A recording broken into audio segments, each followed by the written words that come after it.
నమస్తే, వీటీవీ ప్రైమ్కి స్వాగతం. ఆగండి, ఇది చూసిన వెంటనే ఇదేదో మనకు సంబంధం లేని సబ్జెక్టులే అని చెప్పని తప్పుకుంటున్నారా? కాస్త ఓపిక పట్టండి. ఎందుకంటే ప్రతిరోజు మనం ముఖ్యంగా ఈ తెలుగునాట యూట్యూబ్లు కానీ, పత్రికలు కానీ, మీడియా కానీ కావాల్సినంత చెత్త, పొలిటికల్ చెత్త అంతా కూడా మనం రోజు, ఇన్క్లూడింగ్ మైసెల్ఫ్, నాతో సహా, ఈ బుర్రలో బోల్డంత డ్రైనేజీని మనం ప్రవహింపజేస్తా ఉన్నాం.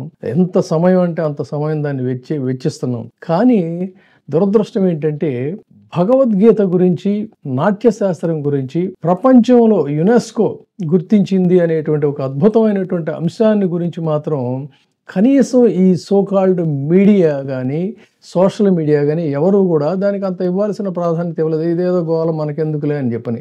ఎంతసేపు మనకు కావాల్సింది ఏంటంటే స్పైసీ న్యూస్. ఎంత కొన్ని చూస్తే ఎంత జుగుప్సాకరంగా ఉంటాయంటే వాటికి విపరీతమైన వ్యూస్. అంటే అలాంటిదే కావాలి మనకి, మన మస్తిష్కాలకు కూడా కావాల్సింది అలాంటిదే. కానీ ఆ చెత్త నుంచి కాసేపు గంగా నదిలో స్నానం చేసినట్టుగా చాలా బ్రీఫ్గా ఈ అంశాల గురించి తెలుసుకుంటే మంచిది. ఎందుకంటే 2 రోజుల పాటు నేను వెయిట్ చేశా. దీని గురించి ఎవరైతే పెద్ద వీరులు శూరులు మీడియాలో మేమే పెద్ద మొనగాళ్ళం అని చెప్పుకునేటువంటి వాళ్ళు ఉన్నారో వాళ్ళు కనీసం ఎడిటోరియల్ ఏమైనా రాస్తారేమో, లేదు ఏమైనా స్పెషల్ ఆర్టికల్స్ ఏమైనా క్యారీ చేస్తారని చెప్పి చూసే అలాంటిది ఏమీ లేదు. పైగా చంద్రబాబు నాయుడు గారు ఆయనకి 75 సంవత్సరాలు రావడం చాలా గొప్ప విషయం. ఇంతకాలం ఆయన ఆరోగ్యంగా ఉండాలి, మరింత ఆరోగ్యంగా ఉండాలి, అందులో ఏం కించిత్తు తెలియదు. కానీ ఇది ఒక అంతర్జాతీయ పండుగలాగా చిలవల పలవలు సృష్టించి కంటిన్యూస్గా ఒక కేజీల కొద్దీ రాతలు, బ్రహ్మాండంగా మోతలు, ఇదంతా చేసినటువంటి దీంట్లో భగవద్గీతకి అంత చోటు లేకపోయిందా, నాట్యశాస్త్రానికి కాస్తంత చోటు లేకపోయిందా అనేటువంటి బాధతోనే ఈ ప్రత్యేకమైన వీడియో చేయాల్సి వచ్చింది. కాబట్టి మీరు కూడా ఆ జాబితాలో కాకుండా కాస్తంత ఓపిక పట్టి దీనికి సమయం కేటాయిస్తే మంచిది.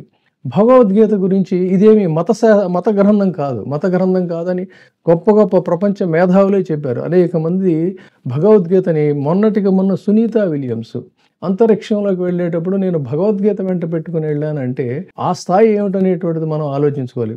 టాల్స్టాయ్ భగవద్గీత గురించి, మహాత్మా గాంధీ వీళ్ళంటే సరే మన వాళ్ళు వివేకానంద, కానీ టాల్స్టాయ్ భగవద్గీత ఎంతోమంది ఫారినర్స్ భగవద్గీత గొప్పతనాన్ని చెప్పారు. సరే అవన్నీ అలా ఉంచితే ఈ రోజున యునెస్కో దీన్ని గుర్తించింది. ఈ సందర్భంగా జస్ట్ బుల్లెట్ పాయింట్స్ కింద మనం చూసుకున్నట్టయితే వ్యాస భగవానుడు రాసినటువంటి భగవద్గీత ఎంత సనాతనమో అంత అధునాతనం. ఎన్నో సైకాలజీ పుస్తకాలు వచ్చినాయి. ఇవాళ ఆ సైకాలజీ పుస్తకాలన్నీ చదివే బదులు భగవద్గీతను బ్రీఫ్గా ఆకలించుకుంటే లైఫ్ సక్సెస్కి ఒక అద్భుతమైనటువంటి దిక్సూచిగా భగవద్గీత పనికొస్తుంది అనడంలో కించిత్తు సందేహం లేదు. అంటే శ్లోకాల రూపంలోనే మీరు చదవక్కర్లా, ఇవాళ రకరకాల రూపాల్లో కూడా అన్ని భాషల్లో కూడా భగవద్గీత మనకి అవైలబుల్గా ఉంది. 700 శ్లోకాలు, 18 అధ్యాయాలు. ప్రధానమైన అంశాలు చాలా బ్రీఫ్గా తీసుకుంటే ధర్మం అంటే కర్తవ్యాన్ని మనం ఎలా నిర్వర్తించాలి అనేటువంటి దానికి భగవద్గీత ఒక గైడ్గా పనికొస్తుంది. అసలు యోగాలు అంటారు, ఏమిటి కర్మయోగం అంటే ఏంటి, భక్తి యోగం అంటే ఏంటి, జ్ఞానయోగం అంటే ఏంటి అనేది భగవద్గీత మీద చూసి చేయొచ్చు. తర్వాత what is the philosophy of life అంటే అసలు ఆత్మ ఏంటి, పరమాత్మ ఏంటి, జీవాత్మ ఏంటి, వీటికి ఉన్నటువంటి కనెక్షన్ ఏంటి అనేది దీంట్లో చూసి తెలుసుకోవచ్చు. ఇక మీరు చాలామంది సనాతన ధర్మం అనేదని ఇదని మాట్లాడుతూ ఉంటారు. నిష్కామ కర్మ యోగులు ఉంటారు. నిష్కామ కర్మ అంటే అసలు ఏంటి అంటే కించిత్ ఫలాపేక్ష లేకుండా కర్మ చేయటం అనేటువంటిదే సనాతన ధర్మం యొక్క ప్రధానమైనటువంటి ఉద్దేశం. ఇది మామూలుగా కురుక్షేత్ర యుద్ధ భూమిలో కృష్ణుడు అర్జునుడికి ఉపదేశించినటువంటి 700 శ్లోకాలే ఈ గీత అంటారు. కానీ దీన్ని మొత్తంగా ఆకళించుకుంటే మనిషి ఎలా ఉండాలి, ఎలా ఉండకూడదు, ఈ సమాజానికి ఏం చేయాలి, ఏం చేయకూడదు అని చెప్పేటువంటి ఒక అద్భుతమైనటువంటి గ్రంథమే ఈ భగవద్గీత. కాబట్టి దీన్ని ఈ రోజున వరల్డ్ హెరిటేజ్ డే సందర్భంగా యునెస్కో దీన్ని గుర్తించింది. ఇందులో ప్రధానమైనటువంటిది ఏంటంటే కర్మ సిద్ధాంతం.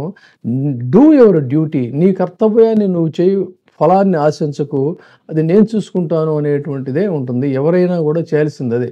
మనం ఏదో కింద మీద పడి చేస్తే ఫలితాలు వస్తాయి అనేది కాదు. అదేవిధంగా మనిషి శ్రేయస్సు కోసం ప్రధానంగా గీతలో 3 యోగాలు చెప్పారు. కర్మయోగం, జ్ఞానయోగం, భక్తి యోగం. ఇవి మనిషిని అద్భుతంగా నడిపించేటువంటి ఒక సైకాలజీలో ఉండేటువంటి ఇంపార్టెంట్ పార్ట్స్ కింద వీటిల్ని మనం చూసుకోవాలి.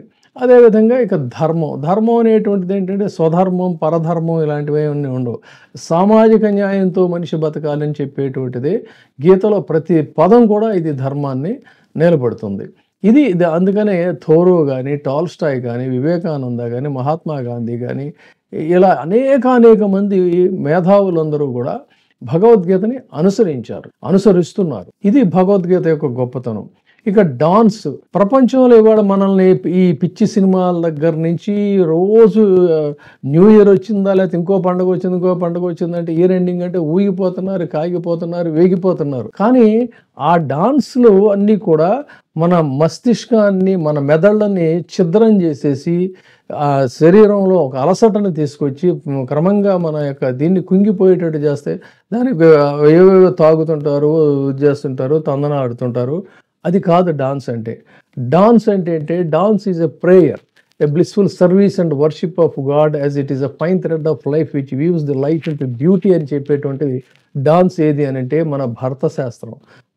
మన భారతదేశంలో భరతముని మనకు అందించినటువంటి అద్భుతమైనటువంటి శాస్త్రం ఇది, యోగ శాస్త్రం. ఇది ఆరోగ్యానికి, అంటే మానసిక ఆరోగ్యానికి, శారీరక ఆరోగ్యానికి, గ్రాస్పింగ్ పవర్కి, వీటన్నిటికీ కూడా ఒక పవర్ఫుల్ ఇదేంటి అన్నట్లయితే డాన్స్. దీన్నే శృంగార హాస్య కరుణ రౌద్ర వీర భయానకాః బీభత్సాద్భుత శాంతస్య నవనాట్యే రసాస్మృతాః అని భరతముని నాట్యశాస్త్రం యొక్క గొప్పతనాన్ని చెప్తే, దాన్ని ఒక నాటకానికి సంబంధించి మాత్రం ఆంగ్ల రచయితలు వాళ్ళు దాన్ని ఎక్కువగా ఎలాబొరేట్ చేశారు.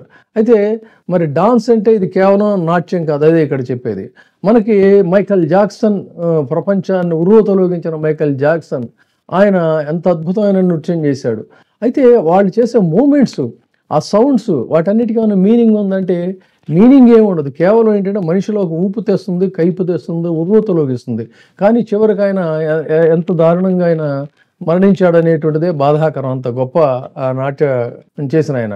కానీ మన నాట్యానికి వచ్చేసరికి ఏంటంటే ఇందులో అనేక రకాలైనటువంటి నిగూఢమైనటువంటి అంశాలన్నీ కూడా ఇందులో ఉన్నాయి, ఇమిడి ఉన్నాయి. అందుకని ఈ మన భారతీయ నాట్య శాస్త్రం ఇదేంటంటే ఇందులో గొప్పతనం.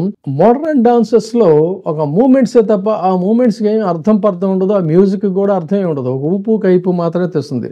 బట్ వేరేజ్ మన ఇండియన్ క్లాసికల్ డాన్స్లో గొప్పతనం ఏంటంటే ప్రతి దానికి కూడా ఒక లింక్ ఉంటుంది. డాన్స్ చేసేటప్పుడు the mind catch the subject, the hands explain the meaning, the ice speak the expressions.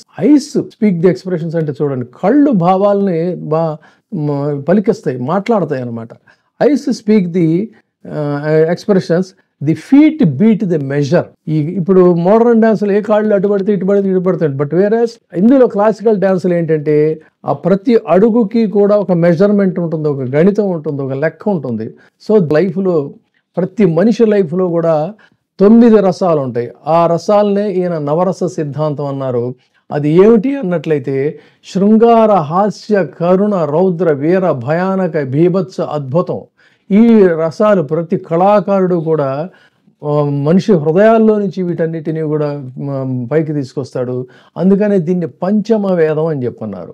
భారతీయ శాస్త్రీయ నాట్యాన్ని పంచమ వేదం అన్నాడు. అంటే రంగస్థల నిర్మాణం నుంచి సంగీత ధ్వనుల దాకా నాట్య శాస్త్రంలో ఉండేటువంటి ఒక గొప్ప శైలి ఇటువంటిది. అందుకనే life is a stage where everyone should play their own role but mine is a santa అనేటువంటి ఒక కొటేషన్ కూడా, దాన్నే తెలుగులో జీవితమే ఒక నాటకం అని చెప్పని అంటారు. అది బెర్నార్డ్ షా ఇంగ్లీష్లో చెప్పాడు. కాబట్టి ఇటువంటి అద్భుతమైన నాట్య శాస్త్రాన్ని UNESCO memory of the world రిజిస్టర్లో స్థానం పొందడం అంటే భారతీయ కళా సాంస్కృతిక వారసత్వానికే గర్వకారణం.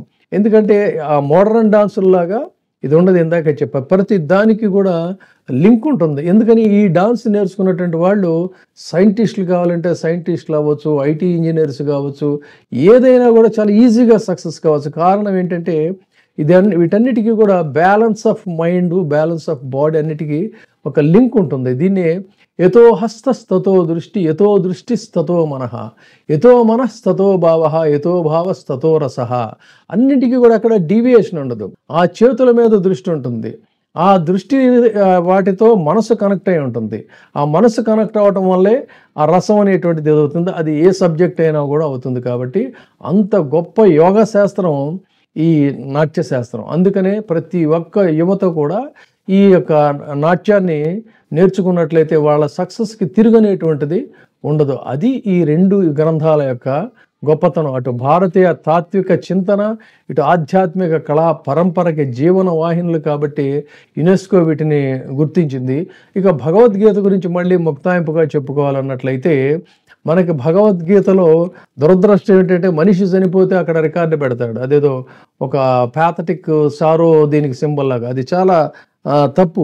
అదేంటంటే ఒక పవిత్రమైనటువంటి మనసుని, మనిషిని హాయిగా ఉంచేటువంటి ఇది. అందుకనే ఎత్ర యోగీశ్వర కృష్ణో ఎత్ర పార్థో ధనుర్ధరః తత్ర శ్రీ విజయోర్భూతి ధ్రువాణే తిర్మమా అని చెప్పని అంటారు. ఎక్కడైతే యోగీశ్వరుడు అయినటువంటి కృష్ణుడు, ధనుర్ధారి అయినటువంటి అర్జునుడు, ఈ కాంబినేషన్ ఇది మనిషి లైఫ్లో ఉండేటువంటి కాంబినేషన్. అవి ఊరికే ఆకారాలు కాదు. ఆ వాటికి మీద ఎప్పుడైతే మనకు ఉంటుందో డెఫినెట్గా మనం సక్సెస్ అవుతాం. అందుకనే జగద్గురు ఆదిశంకరాచార్యుల వారు చెప్తారు, భగవద్గీత కించిత ధీత గంగాజల లవ కణికా పేత్వ సకృదపి ఏన మురారి సమార్చ క్రియతే తస్య యమేన తస్య అని అంటాడు ఆయన. అంటే భగవద్గీత కించిత అధీత, భగవద్గీతను కొంచెం చదివిన గంగాజల లవణ పీత్వ, గంగాజలాన్ని అంత ఒక చిన్న కణిక మొత్తం దాన్ని నోట్లో వేసుకున్న సకృదపియేన మురారి సమార్చ క్రియతే తస్య యమేన చర్చ. యముడి భయం అనేటువంటిది మనకి ఉండదు. యముడు దరిచేరడం అంటే, యముడు దరిచేరడం అనేది చాలామంది దీనికి శ్లోకార్థంగా చెప్తారు. అది కాదు అర్థం. అసలు చావు అంటే ఏంటి, పుట్టుకంటే ఏంటి అనేటువంటిది దాని అర్థం తెలిసిన తర్వాత ఇక మనిషికి మృత్యు భయం ఎక్కడ ఉంటుంది అనేటువంటిది, ఇలాంటి అనేకమైనటువంటి నిగూఢమైన అంశాలు ఈ భగవద్గీతలో ఉన్నాయి. ఇక మోడర్న్గా చాలామంది చాలా బ్లైండ్గా ఫాలో అయ్యే అంశం ఒకటి ఉంటుంది. ఏంటంటే న్యూమరాలజీలో 9వ నంబర్ నాకు చాలా ఇష్టం అంటారు. మనం చూస్తుంటాం ఇండస్ట్రియలిస్టులు, సినిమా వాళ్ళు వీళ్ళంతా ఏంటి 9వ నంబరు వాళ్ళకి తెలియదు, సెంటిమెంట్ అంటారు. ఇక వాడు ఆర్టీఏలో అయితే లక్షల రూపాయల వేలంలో కారు నంబర్ల కింద 9 అవుతుంటారు. 9వ తారీఖు నాడు చాలా పనులు చేస్తుంటారు. అసలు ఏంటి 9 ఎందుకు వచ్చింది అనేదాన్ని మనం ఇంకొక వీడియోలో చేద్దాం. దీన్ని తప్పనిసరిగా చూడండి. దీన్ని దయచేసి మీరు ఒక బాధ్యత కలిగినటువంటి పౌరుడిగా, ఈ ధర్మానికి ప్రతీకగా గౌరవించేటువంటి వ్యక్తిగా ఈ వీడియోని మీరు లైక్ చేయండి, షేర్ చేయండి. ఇటువంటివి కనీసం పెద్ద మీడియాలని చెప్పుకునేటువంటి వాళ్ళు కించిత్ చోటు ఇవ్వకపోవడం మాత్రం చాలా బాధాకరం. అందుకనే ఈ వీడియో చేయాల్సి వచ్చింది. Thank you. చూస్తూనే ఉండండి వీటీవీ ప్రైమ్. ఇప్పుడే సబ్స్క్రైబ్ చేయండి, లైక్ చేయండి, షేర్ చేయండి. వీటీవీ ప్రైమ్, నీ ఉత్తమాభిరుచుల సమ్మేళనం.